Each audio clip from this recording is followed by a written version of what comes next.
Hi friends, welcome to Libi fashion. இன்றைக்கி நம்மளுடைய sleeve டிசைனில் பாட்டமில் ஒரு 2 இன்ச்சும் ஸ்ட்ரைட்டாக ஒரு 2 இன்ச்சும் எடுத்து ஒரு கர்வ் மாதிரி நீங்கள் வரைஞ்சிக்கோங்க. ஆர்மல் ஸ்கேலில் வரைஞ்சாலும் வரைஞ்சிக்கலாம், இல்லை நீங்கள் கையிலே கர்வ் போடுவீங்க அப்படின்னா கையிலே நீங்கள் வரைஞ்சிக்கோங்க. வரைஞ்சி கட் பண்ணி எடுத்துக்கோங்க. பார்க்குறதுக்கு ஒரு ஃபிஷ் கட் மாதிரி இருக்குல்ல, இதை அப்படியே லைனிங் பீஸை எடுத்து ஒரிஜினல் கிளாத்தில் வச்சு பாட்டம்லேருந்து அந்த ஃபிஷ் கட் கவர் ஆகிற மாதிரி ஒரு 1/2 இன்ச்சுக்கு தச்சுக்கிட்டே வாங்க. துணி நகராமல் இருக்கிறதுக்காக நான் பின் பண்ணியிருக்கேன். நீங்கள் வேணும்னா பண்ணிக்கலாம், இல்லைன்னா எடுத்துடலாம். இப்போ தச்சு முடிச்சாச்சு. எக்ஸஸ் உள்ளதை கட் பண்ணி எடுத்துகிட்டு ஃபுல்லாக சுற்றி நாச்சஸ் போட்டுக்கிட்டேன். இதை அப்படியே திருப்பி எடுத்துக்கோங்க. எடுத்துக்கிட்டு பாட்டமில் அப்படியே ஒரு ஸ்ட்ரெயிட் ஸ்டிச் போட்டு எடுத்துக்கோங்க. நம்ம சேனலை இப்போ தான் ஃபர்ஸ்ட் டைம் பார்க்குறீங்க அப்படின்னா நம்ம சேனலை சப்ஸ்கிரைப் பண்ணிவிட்டு பாருங்கள்.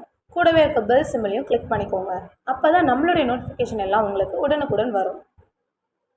இப்போ ஃபுல்லாக தச்சு எடுத்தாச்சு. இப்போ அப்படியே திருப்பி போட்டு ஃபுல்லாக நான் ஒரு ஸ்டிச் போட்டு எடுத்துக்கிறேன். உங்களுக்கு ஃபேப்ரிக் க்ளூ கொடுத்து நீங்கள் ஒட்டிக்கிறதா இருந்தாலும் ஒட்டிக்கலாம். நான் எப்போவுமே ஸ்டிச் பண்ணி எடுத்துப்பேன். மேலே உள்ள எக்ஸஸ் கிளாத்தெல்லாம் நான் கட் பண்ணி எடுத்துறேன். சென்டர் பீஸ்க்காக ஒரு குட்டி நாச் போட்டுக்கிட்டேன். இதை அப்படியே எடுத்து வச்சுருங்க. இப்போது ரைட் ஹேண்ட் சைடு மட்டும் நம்ம லேஸ் வச்சு கவர் பண்ண போகிறோம். ஃபுல்லாக கொடுக்க போகிறதில்ல. ரைட் ஹேண்ட் சைடு மட்டும் வச்சு, உங்களுக்கு லெஃப்ட் வேணாலும் லெஃப்ட் வச்சுக்கலாம், ரைட் வேணாலும் ரைட் வச்சுக்கலாம். ரைட் சைடு வச்சிங்கன்னா லெஃப்ட் சைடு நீங்கள் ஃப்ளீட்ஸ் கொடுக்கும்போது பார்க்குறதுக்கு கை பார்க்குறதுக்கு ரொம்ப விசிபிளாக தெரியும். நீங்கள் ரைட் சைடு கொடுக்காமல் லெஃப்ட் சைடு லீவ்ஸ் கொடுத்துட்டு ரைட் சைடு கொடுத்தீங்கன்னா அது உள்ளே போயிடும் பேக் சைடில். இப்போ ஒரு 2.25 இன்ச்சுக்கு ஒரு ஸ்ட்ரைட் பீஸ் எடுத்துக்கோங்க. பயாஸ் இல்லை, ஸ்ட்ரைட் பீஸ் எடுத்து அதை அப்படியே ராங் சைடு போட்டு நீட்டாக தச்சு எடுத்துக்கோங்க. நான் ஹூக் வச்சு அதை அப்படியே நான் திருப்பி எடுத்துக்கிறேன்.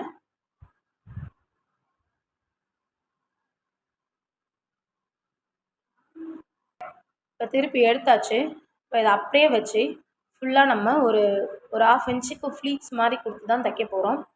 கார்னரில் வச்சு ஒரு 1/2 இன்ச்சுக்கு அப்படியே ஃபுல்லாக ஃப்ளீட்ஸ் மாதிரி கொடுத்துக்கோங்க. உங்களுக்கு எதனா நியூ டிசைன்ஸ் வேணும் அப்படின்னா எனக்கு கமெண்ட் செக்ஷனில் கமெண்ட் பண்ணுங்கள். நான் உங்களுக்கு கட்டாயம் ரிப்ளை பண்ணுறேன்.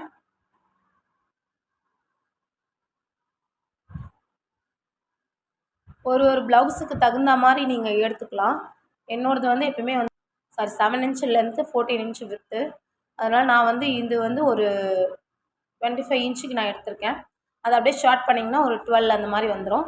உங்களுடைய ஸ்லீவுக்கு கரெக்டாக இருக்கும். ஒன் சைடு தான் நம்ம கொடுக்க போகிறோம். 12 இன்ச்சு கரெக்டாக இருக்கும். ஃபுல் ப்ளவுஸ் 14 வேணும்னா தான் நம்ம அதை அப்படியே டபுளாக எடுத்துக்கணும். இப்போ அது மேலே நான் லேஸ் கொடுத்து அப்படியே தச்சு எடுத்துக்கிட்டேன். இந்த பீஸ் எடுத்துகிட்டு போய் அப்படியே நம்ம இன்னொரு சைடு தைக்காமல் இருக்கோம்ல, ஃப்ரீயாக விட்டுருக்கோம், அந்த சைடில் வச்சு பாட்டம்லேருந்து வச்சு அப்படியே தச்சு எடுத்துக்கோங்க. ஒரு சைட் லேஸ் வைக்கணும், ஒரு சைட் ஃப்ளீட்ஸ் வித் லேஸ் ரெண்டுமே சேர்ந்த மாதிரி வச்சு ஃபுல்லாக அந்த ஆமல் வரைக்கும் கவர் பண்ணி எடுத்துக்கோங்க. ஆமல் வேண்டாம், நான் சைடாக வச்சுக்கிறனாலும் வச்சுக்கலாம், உங்கள் விருப்பம் தான். கஸ்டமர் என்கிட்ட இப்படி கேட்டிருந்ததுனால அவங்களுக்கு நான் ஸ்ட்ரைட்டாக வச்சு கொடுத்துருக்கேன்.